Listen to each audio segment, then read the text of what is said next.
Welcome in and thanks for joining us for this special edition of TPI Talk. My name is Scott Hardy and I'm glad to be able to partner with Tallapoosa Publishers and Alexander City Outlook as we celebrate and highlight the 150th anniversary of Alexander City. Today I'm joined by a very special guest and someone who is very familiar with Alex City, and that is Miss Jane Howell. Jane, thanks for joining us. Sure, absolutely, my pleasure. So, you and your family have been a part of Alexander City for decades, really a lifetime. Yep. Will you provide some insight into what it was like to grow up in Alex City and ultimately raise a family here? I will. Growing up in Alexander City in the 50s and 60s was really special.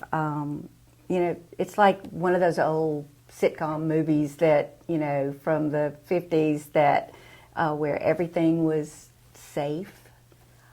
We played outside until dark every night. We had the milkman came twice a week, dropped off fresh milk, picked up the old containers. The Avon lady came once a month.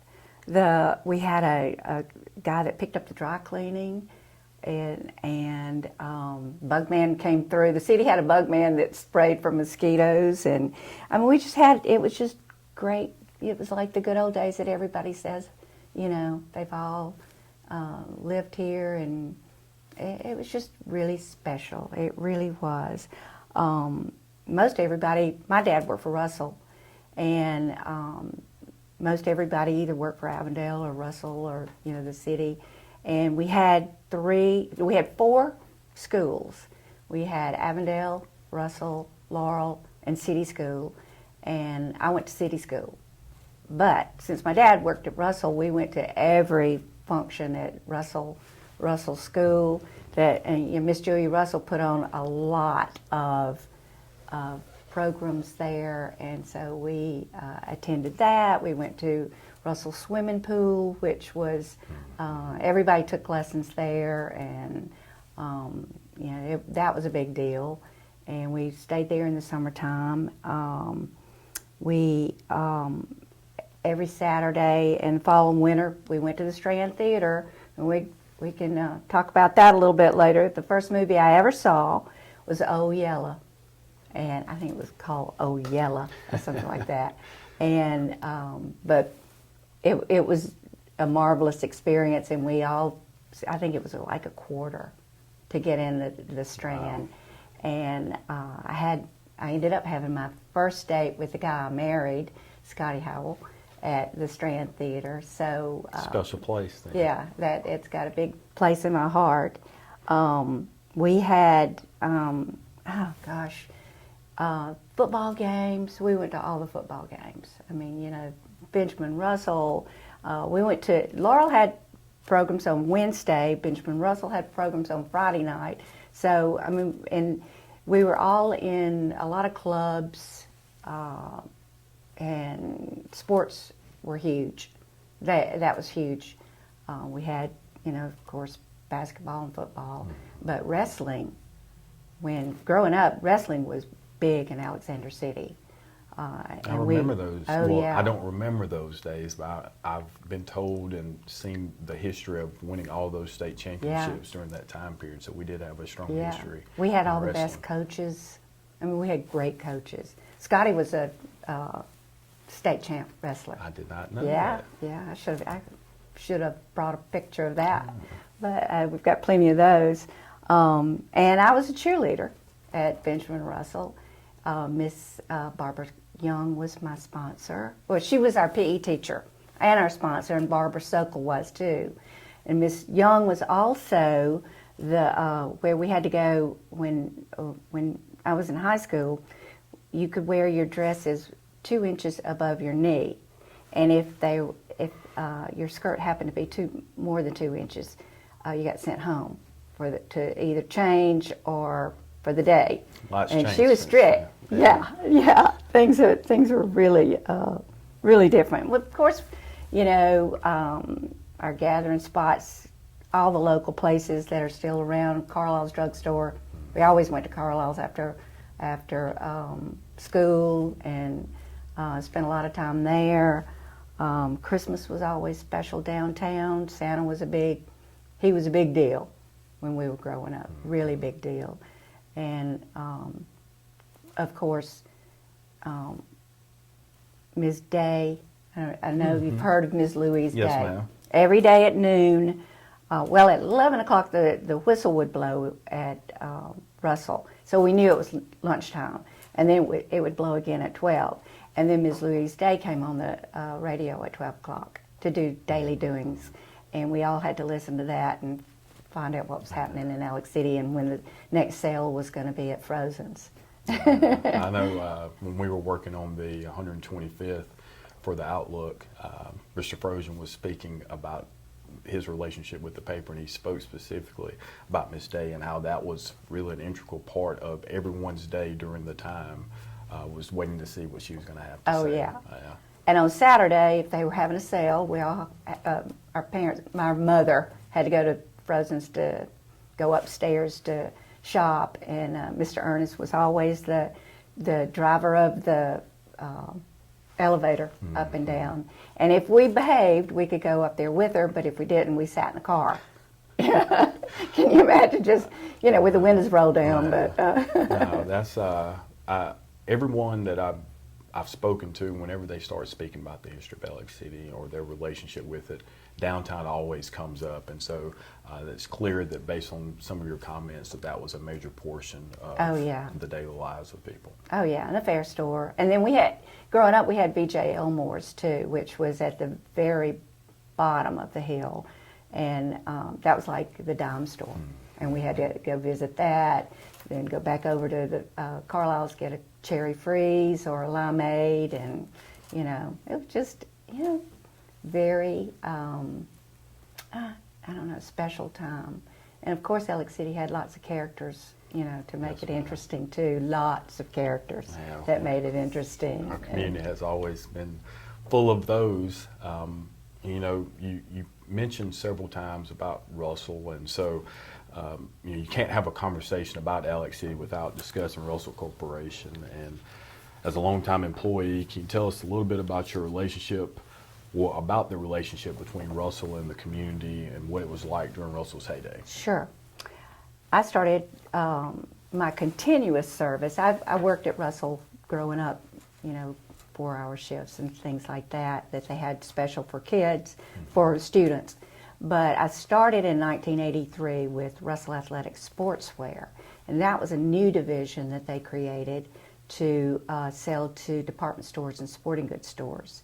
And we sold to like Macy's and Dick's Sporting Goods and Modell's in New York and Rich's and Dillard's and LL Bean. I mean, we sold to all the major department stores and sporting goods stores.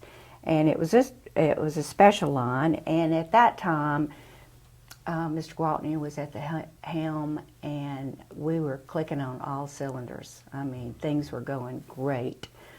We were touted as the most technically advanced textile company in the world. And we had people that wanted to come and go through the plants. I loved taking people through the plants because everybody that worked there, we were so proud. And everybody wanted to go through the plant from start to finish. Because we were vertical, we could start with opening the bale of cotton all the way through to a finished product. So it was very educational to go through there. But we had a couple of areas where, because we were so into technology and R&D, we had places where you could not take anybody. We couldn't take people. We started a new plant called High Tech during the time, and we were always really working on things down there. Fletcher Adamson and his crew, and we just had so many exciting things going through that automated the process. We had gotten to the point where we could make a T-shirt. A machine could just make the T-shirt, and really didn't have to have too much involvement. And so that was something. But Russell, they were so generous with this community too. They provided jerseys and money and opportunities for people, jobs. It was really a great time. And then about 1985, that's when the sales office, the new city hall. Yes, ma'am. We moved in there, and that was super special too, because when we brought customers to Alex City, and they came to the sales office, they were just like, "Oh my goodness, this is incredible!"